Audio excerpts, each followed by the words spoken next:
Hey, what's up? Today I want to talk about Saberforge. Saberforge is a company that it's one of those companies that pops up when you Google like lightsaber. Um, First one is Ultra Sabers, which we don't talk about. And then the second one you see is Saberforge. And so I wanted to see if Saberforge is any good, especially because they also install Golden Harvest and NeoPixel, which I was like, ooh. Um, because I'm a big Golden Harvest guy. I have an entire YouTube channel dedicated to it. So I thought, why don't I check out that company? Now, I had bought from Saberforge a couple years ago with the Golden Harvest saber and everything. But that was back before I knew anything, and I sold that saber and I kind of forgot about it. And then I kind of wrote off that experience because I was like, I had no idea what I was doing. So I decided to buy a saber secondhand. This is the Saberforge Bane. Beefy boy, I must say. Golden Harvest NeoPixel. It was basically brand new when I bought it, and I'll be using this for the review to see if Saberforge is any good. So the three things I want to talk about are their website and everything they offer on there. Then what it's like actually having the saber in hand, and what it's like having a Saberforge installed saber. And then lastly, I want to talk about their empty and ASP adaptive saber part system, because that, I think, and I'll explain why, is probably the most appealing part about Saberforge. So let's jump right in. Alright, so this is what you see when you start on their website, and what we are interested in today are these two things here. So their sabers and their ASP parts. Let's look at their sabers first. So, first thing you're met with is the incredible variety that they offer you, which I think is important to note. That I think, to the best of my knowledge, again, I'm just one guy, but to the best of my knowledge, I think Saberforge has the most variety in hilt selection that's out there. This just goes on and on and on and on and on. So they really are incredible when it comes to variety. And then they have a bunch of different tiers. You've got your Ecos, then your Apprentice, your Elite, Exotic, and Crystal, and then they are an LGT and TXQ vendor, which is great because these are good budget option sabers. And if you're just getting introduced into the saber world, I think they're also good to sort of see what features there are and stuff like that. So what we're going to look at today are their Elite sabers. This is where you're going to find most of their like Canon style hilts and some of their other designs, like you see this Aegis here and stuff like that. So you're scrolling through, and let's say you see one you like, and you're like, oh, that's a really cool saber. Let's choose that one. So let's go with this Hunter's Creed. I think it's a pretty popular one. They give you, first of all, a little blurb about the saber. Then they give you all the dimensions, which are useful because if you're going to install it yourself, you get the inner diameter and other facts about it, stuff like that. Then you come down here and you choose your electronics. Actually, I'm going to choose a different saber because let's choose the regular Hunter's Creed. And that's because on these, you also get to choose your finish. So what's great about Saberforge is they don't charge you extra for weathering or anything like that. So if you weather, if you can see the price here, right up here, stays the same at $159.99, which is cool because other companies charge you like $50 for weathering, but Saberforge does not.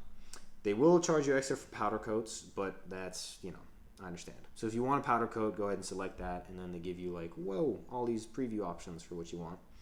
I'm going to go ahead and deselect that because we're not actually going to order a saber today. Then they have a drop-down menu for what your electronics are. We're most interested in Golden Harvest Pixel, which tags on $300, which I said like that, but that's actually not terrible. But we'll get into that later. More about that later. So then you can watch a little video about what that electronic selection entails. Then you move on. You choose your button finish. We will go with black in this hypothetical of us ordering this saber. And then you come down and you choose the length of your blade. I like a 32. You can get a 37. I think Saberforge blades are a little heavy. I've had a few of them, especially their NeoPixel blades, are a little on the beefy side, like their sabers. But you can just buy a different blade. Sadly, there's no option to order a saber without a blade. I think that is something that they could benefit from, but that's not something they offer. Alas, we move. Next up, you're going to choose your blade plug finish. So they charge extra for blade plugs. Let's say we're going with the theme of our saber. It's weathered blade plug. You can see the price hovering up just up here. Let's say you selected it, and then you go down, and then they charge you extra for a cover tick wheel, which bothers me because I don't think they should, especially not on sabers that don't come with a D-ring. If the saber comes with a D-ring, then I understand charging extra for the cover tech. But if it doesn't, I don't get why they do. But there's the option to not get a cover tech wheel, or of course you can choose one or stick with the weathered in this hypothetical. Again, the price is going to hover above. We'll just go with this. Then you can order a belt clip if you'd really like one. A saber bag if you feel the need to have a saber bag. And then it gives you your cost breakdown, and you can go ahead and add this to the cart if you so desire. So that's kind of how you order a saber. I think their lead times are like 12 to 16 weeks, which isn't too bad. I think in the saber community, you kind of have to learn to be patient. That's just the reality of this hobby. Yeah. So let's now look at this little ASP thing here. Parts.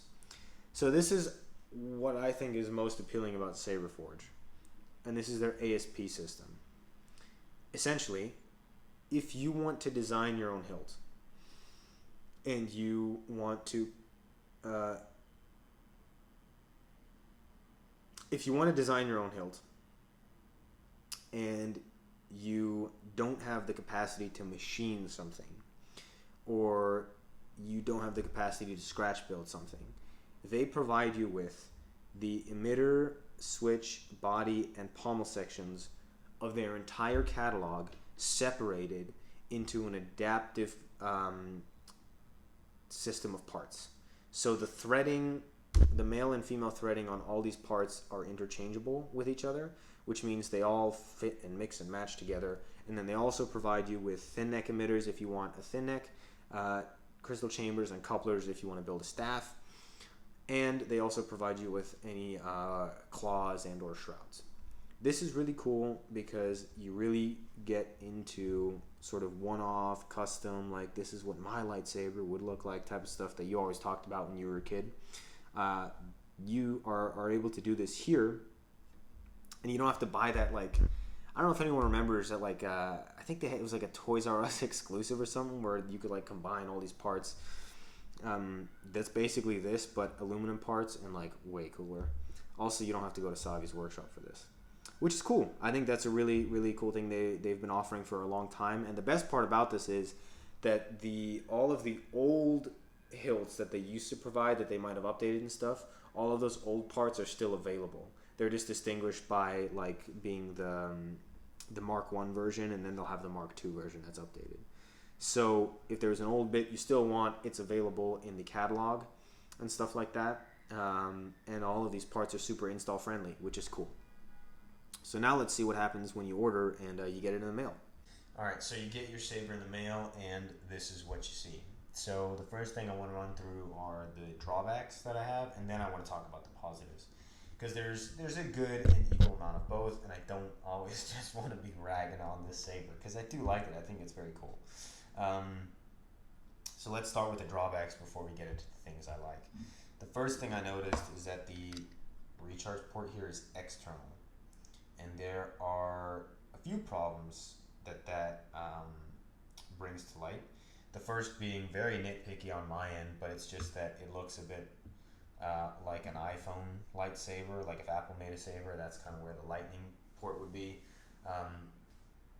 Very nitpicky. That can be written off. It's not a huge deal. It's just something that I prefer and don't like about this saber. But of course, if that doesn't bother you, then don't really take this as an end-all be-all. The two other things that this causes problems with are a bit more notable. Primarily, you do not have direct SD card access. So this recharge port is the only way for you to get into the board. Golden Harvest does allow for direct SD card access. as I will show you on this saber. So right here, SD card can pop in and out very easily, and it's much quicker to get files on and off your saber that way. It's not a necessity, but it is just for usability something that I like to be able to do because it's just quicker to get everything onto your saber. Lastly, if you're somebody like me and you're always kind of messing with your own config and you're changing files and messing with blade styles and stuff like that, that have a tendency to cause your board to crash or reboot, you want something that kills power to your saber. As I have here a kill switch. This is just the beginning. So the battery is in, the kill switch is on, so now the saber is on. But if I flip it, the power is killed, right? So you want something like that, or you just want to be able to take out the battery, because it makes it easy if you have a file that glitches for you to just kill power on your saber, fix the problem on your SD card, and load everything up correctly again. With this saber, there's no way to kill power to it. Not that I have found out. I've put in the data cable in here, and the saber just keeps running. I don't know why. Maybe I'm doing something wrong. Keep that in mind. It might be user error, but as far as I know, there's no way to kill power to this, which is not the greatest thing. I would love to be able to do that just for the safety of the board and everything else. Last thing about the recharge port, and then I'll move on, is that the data cable they provide you with is not the best quality. It gets the job done, don't get me wrong, it gets the job done, but it's slow and it just feels a little cheap, and it broke on me. So I went ahead and I used my my Saber Trio data cable, which is great, and it does the job. It's a little faster and just better quality.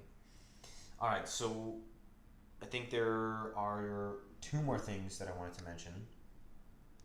The first being that the pixel pin connector that they are using here, I'm going to try my best to have my camera look in there, if it can.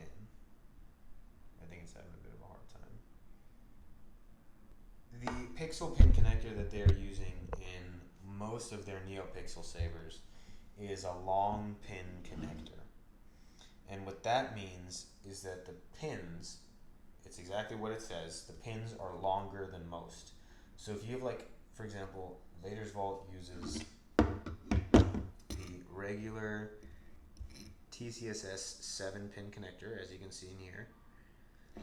And this is the Vader's Vault Acolyte.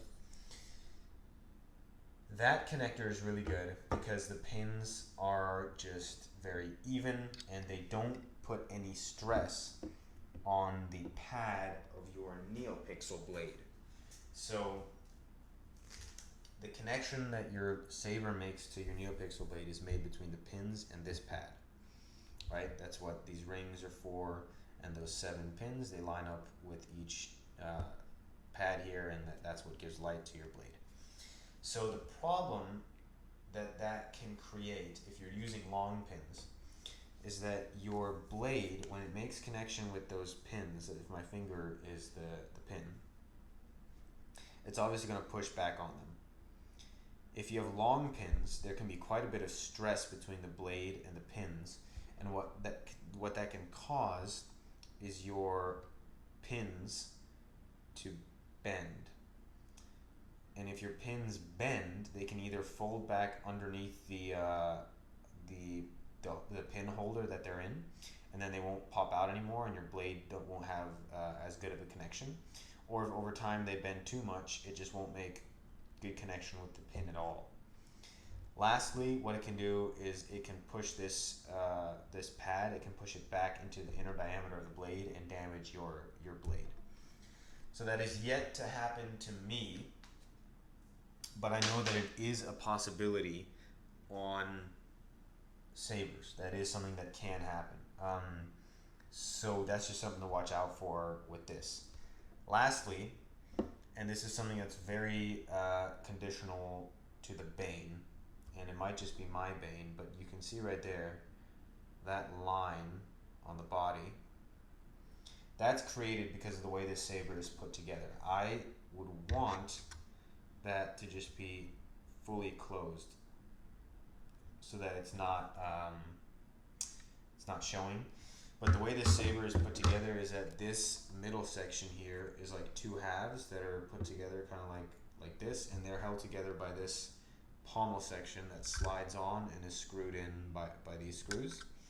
And these screws, because they're holding these prongs to the one half, their respective halves, they pull the half out towards the prong and create that line.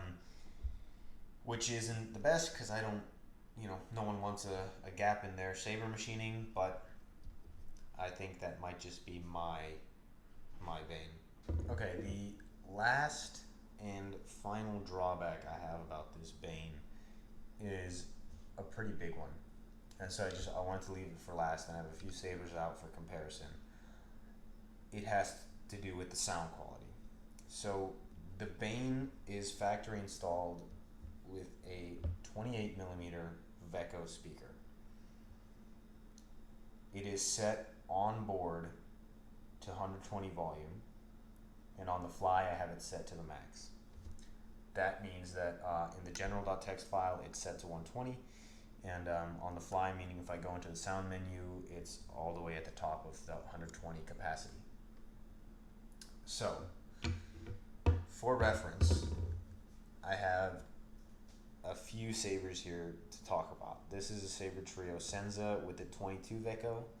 This is a Vader's Vault Acolyte with the 22 Veco.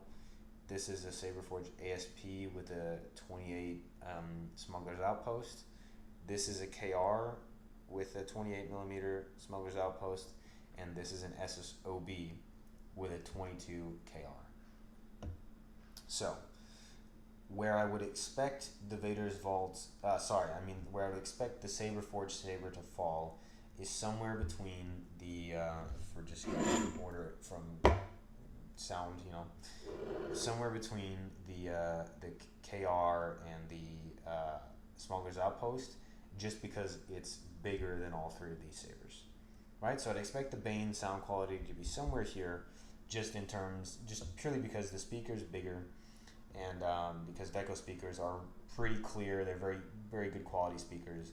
These are Smuggler's Outpost speakers are just like ultimate premium, so I wouldn't expect it to sound like these. Okay, so let's put some of these to the side and just light some of them up so you see what you would expect. Starting with the CFX sabers. So this is Vader's Vault Acolyte with a 22 Veco. You don't survive on the rim as long as I have without knowing when trouble's coming.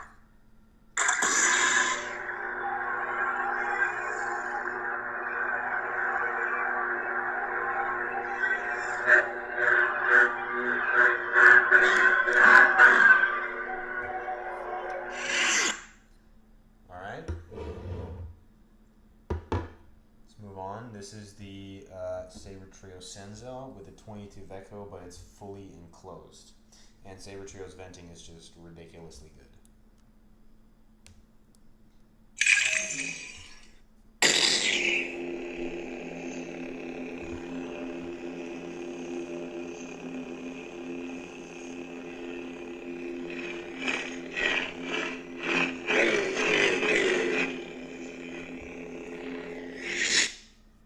That's also very, very good sound quality, so we have high expectations. Now, this is a 22 KR in a Golden Harvest.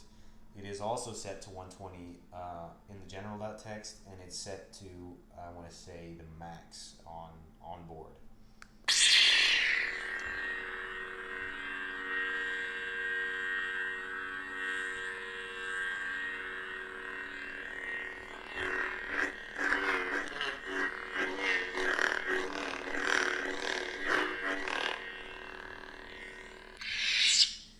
Okay, so we expect it to fall somewhere in that ballpark of sound quality. Here is, however, what it sounds like.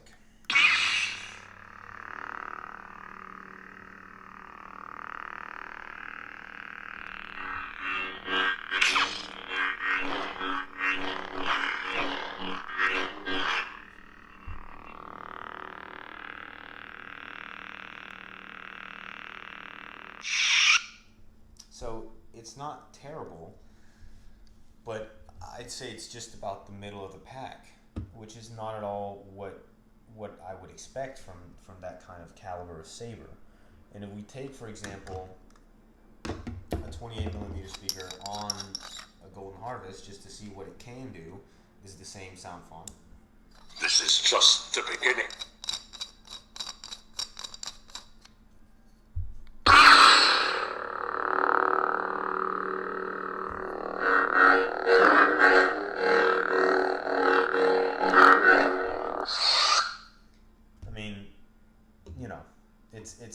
It's almost a little bit unfair to compare those two.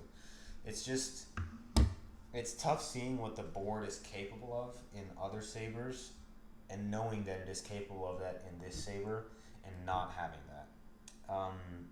So that is one of the biggest drawbacks to this. Now let's go ahead and move on to the positives. So one thing I really do like is, besides this gap here, I think these parts are excellently machined. The saber is super solid. It's put together well. It's not glued anywhere, right? It's screwed together on all the parts that should be screwed together here. This screw actually passes through two shrouds, the one on top and then the one on the bottom that's attached to this claw. This claw slides all the way down and it continues to this grip and hooks on this bottom section. So this saber is like, that's my ring you're hearing. Oh.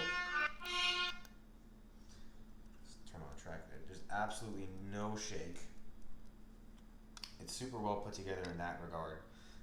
The finish is good. I really like the chrome finish. It came scratch free, and I think Saberforge really makes an effort to do well in that regard. The electronics are put together well. I think it's just the type of electronics they're using that create these drawbacks. I think if they found a way to put the speaker inside the pommel and give you SD card access and put a recharge port up in here so that there'd be two switches or maybe even just one, I think they would really benefit from that. I think they've got the right idea. I just don't think they're implementing it as well as they could. So I like the saber. I like what they're doing. I like Golden Harvest. I love that they're offering it at a good price point. And they're on their way there. And Saberforge has made a lot of improvements in the past few years. Just looking at the first saber I bought from them versus this one now, there's already a big jump. So I'd love to wait and see how much better they get. And I hope that they do get better. So now I want to go ahead and talk about their ASP parts, because that is one part of the company that I think is not only their biggest draw, but one part that they do incredibly well, and one part that I am keen on continuing to purchase. All right, so let's go ahead and talk about their ASP parts. These are the parts that I think are kind of the most interesting product line that Saberforge offers, and sort of the reason that they're worth considering. ASP stands for Adaptive Saber Parts, and as you can see, these are all sorts of different types of saber parts, like these pommels, body sections, you've got emitters, everything, and these are all from their Elite line sabers. So as you saw on their website, they have the Apprentice sabers, they have the Eco sabers, the Crystal sabers. These are all Elite sabers. So they all have a homogenized threading system that fits into each other. So you've got your body sections that will have female threading sections on either end, and then pommel sections that will be able to thread right in, so you can begin to create your own style saber. And you've got a wide variety of different parts that you have and all that type of stuff. And you can get them in a variety of different finishes. You can get them in standard sort of finish. You get them anodized black like this one. This one is standard. I have a chrome piece here somewhere. That's right here. You know, you've got chrome pieces you can get, and you can mix and match and all that type of stuff. You can get thin neck emitters, and although they won't fit into the body sections or the switch sections, you can purchase thin neck adapters like this piece that will allow you to, essentially, these pieces are not clean. I'm in the process of weathering them, so I will try and not get any squeak out of them. Oof, sorry. And then once you've got this figured out, the adapter put on, then you can grab, I don't know, let's say you want this bit of a beefier switch section like this one. Then you can go ahead and, again, these are not finished yet, so they're a bit hard to do. Give me a second. And once you figure it out, you can attach it just like that. And then you've got the beginnings of a saber. Let's say you want, I mean, this is a, you've got timing shims. That's important. You can buy timing shims. You can see there's one on this section, and that basically allows you to clock your switch sections correctly with your body section. So let's say then you want to add this grip section, and I put the timing shim in here because I want this CoverTech wheel to land on the opposite end of where that switch section is, if you can see. And then, you know, you just go ahead and choose your pommel. Let's say we take this one and we attach it. Sorry, I'm doing this through the camera, so not always the easiest. There we go. And then, you know, you have your saber. Obviously this one isn't all the same finish because I'm weathering up these bits, but you've got something that you can then work with. This is a saber you've designed. And you can do sabers like that, or you can make something like this scrap flex that I've made. This one is also installed. So once you've completed it, you can then do things like your own custom leather wrap, although they do offer leather themselves. This is just the one that I ordered off Etsy. And you can go ahead and make your own sabers. I think that's super cool, and I think for the price that they offer these parts, it's definitely worth it. Some parts are more expensive than others, but I think in the grand scheme of things, you're gonna pay the same for an empty full ASP saber that you would pay for an empty Saberforge saber. So, you know, if you want to design one yourself, I'd say go ahead and do it, and then just get it installed third party. And I think that this is definitely the biggest draw because it just allows you to the freedom to create your own lightsaber. And because, in my opinion, I don't think their electronics are really the best. If you're going to order from Saberforge, I think you should probably get a third-party install. This kind of allows you to skip having to go through their catalog and just design your own thing and then get that third-party install. So that's definitely the biggest draw, I think, to Saberforge is these ASP parts. So is Saberforge any good? That's the kind of the question of this video. I think there are good things about it. I think the ASP parts are definitely a draw. They're a good thing. I think the variety of hilt that they offer is a good thing. I think they have the right idea. I like that they install Golden Harvest. I like that they offer it in both an RGB setup and a NeoPixel setup. I think that's great. However, they've got the right idea. I think they are just not implementing it as best as they could. You know, I think there are a few things they could fix, like that external charge port or their NeoPixel connector. I think there are a few things here and there that if they tweaked, it would be better. And that's why for now, I'd say the thing to do with Saberforge is to order empty and get a third-party install. I think that way you'll just have a saber that'll last you longer and will give you less hassle than if you buy one installed by them. And for their ASP parts, you know, if they're empty, design your own saber, design away, and get it installed if that's something that you want to do. So that's kind of my final conclusion on Saberforge. The last thing I think it's important to note is that this is my experience as a consumer, not as any big-time professional or anything like that. I'm just one guy who really enjoys this hobby and is nerdy enough to design his own lightsabers and collect them. So by no means do I want to, you know, say that I'm an expert or anything like that. I don't install sabers. I don't machine sabers. There might be things that I'm not aware of that could influence the way Saberforge does things that are completely valid. So just keep that in mind, that this is my opinion as a consumer and not a professional. Thanks so much for tuning in, and I'll see you next time. Luck has smiled on you today, Captain.